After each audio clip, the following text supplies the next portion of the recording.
And I think that's very important because we are talking about a subject which is very, very complex in its infinity.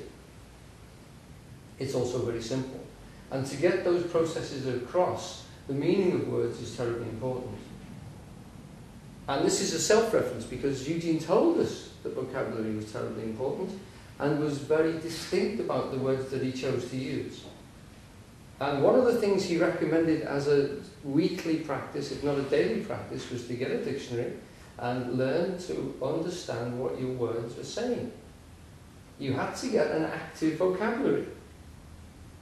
Because so many people use words like soul, like understand, like spirit, vaguely. And these words shift and change. So you can listen to two churchmen arguing about what the soul is and what the spirit is, and neither of them actually come out with a definition. So the talk can never get anywhere, because neither of them are talking to the other person, they're talking from themselves. So this whole concept of a vocabulary which is fastened and fixed, which we can, as a common ground we can both refer to, is terribly important. So not only was he a local boy, so in that sense, so he's speaking our language, and I mean I speak from that point as an Englishman. I'm sort of virtually trapped inside English. I have very little of anything else, except for the fact that I've traced a few roots of words to try and understand what they mean, on his prompting. And it is a fascinating subject. He talked about having an active vocabulary of words that you knew what they meant, and they get sort of fastened in here. Because most of us don't. So we talk about our soul, and we've got a very loose, vague opinion of it. His was quite fixed, and he always used the same definition. So he really understood what he was saying. So, that's a two-pole attack. First of all, he spoke our language, or my language, so he's particularly useful to me, but also he endorsed the fact that if we're going to talk at all, then we have to have something common between us. We have to have the same instrument we're using. I remember a friend of mine who was he had a lot of difficulty when he was talking with the Mormons because they would make references to the Bible, and a lot of the references he'd never heard of. And of course they were making reference to their Bible, which is different from ours. Now, so if you're going to refer to something which is not common, then it's very, very difficult to have a discussion. In fact, the discussion slips through your fingers. You really need to have a defined vocabulary so that you understand what you're talking about. Not only is it extremely good for conversation, for discourse, or for argument, it's absolutely important for yourself. You've got to know what you're talking about. You've got to know what you're setting down. So that when we did yoga, he said the first thing you've got to do is think of your aim. What is your aim in doing yoga? And you must have that in front of you before you start to practice. So vocabulary is internal too. So that if before we started doing the exercises, what we were pointing the energy at? What were we seeing ourselves in the future being? Literally image yourself in the future, having achieved whatever it is you're setting out to do. And then you're working towards something. And the energies which you're then going to release will be gathered, will be shepherded into a particular direction. But then you're vectoring yourself, you're moving in a particular direction. Does that make sense so far? Yeah? Your aim is I am. Pardon? Your aim is I am. It could be. That's one way of saying it. I am going to be is another way, of course.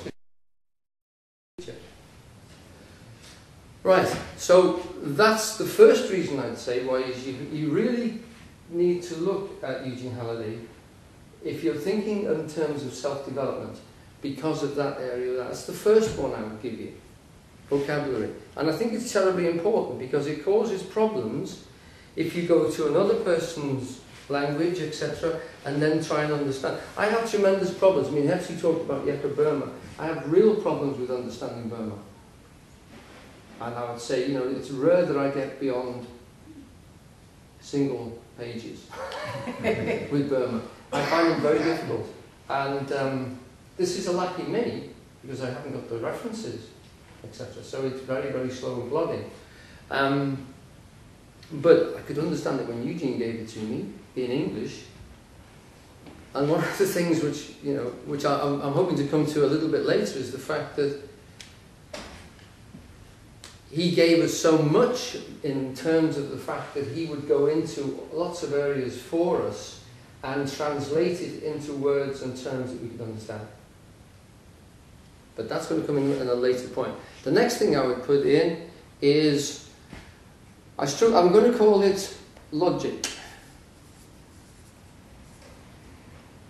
I'm going to call it logical, because Eugene was infinitely logical. When you're going to discuss ideas, when you're going to establish any form of self-development, you really need to know that the ideas make sense.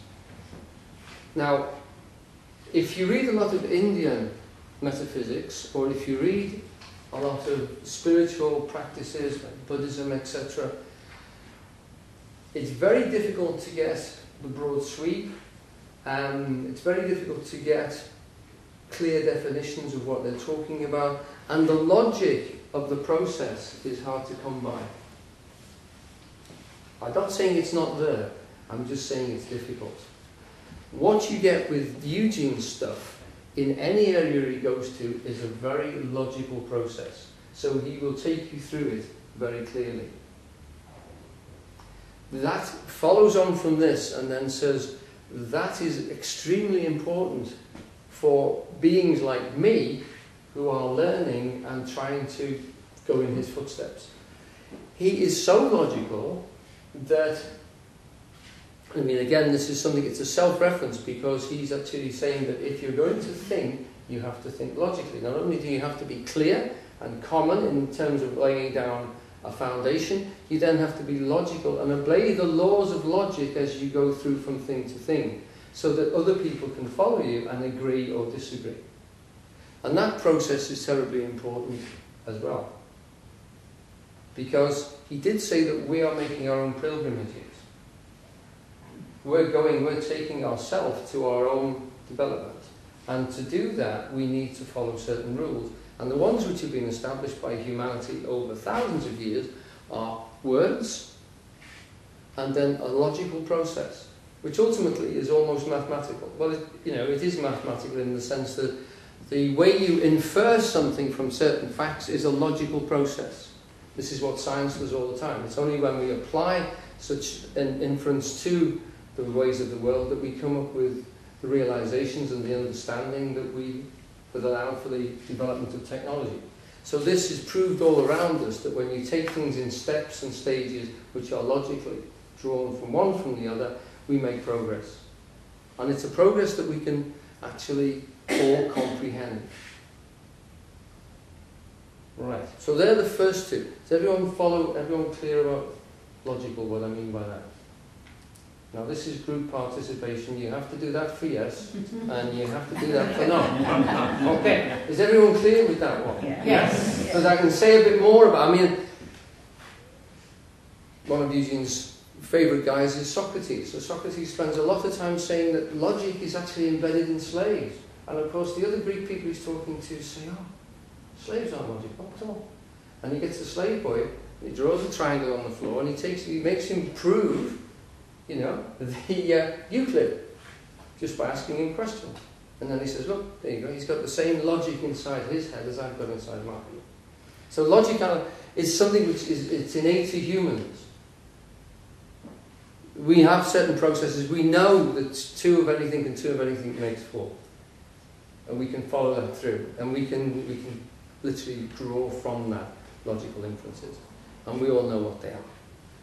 And we know when something is illogical. And it sticks out like a sore thumb. And that is what we need to recognise. And again, Eugene's saying that's a given. Exactly the same as Husserl, the philosophy. He says that's given to us, that logicality. We don't make it. It's born into us. You can see when something jars and isn't right. And that's the logic of it. You hear it and you say, no. That doesn't work. So, essentially, he speaks like us, and we understand his words.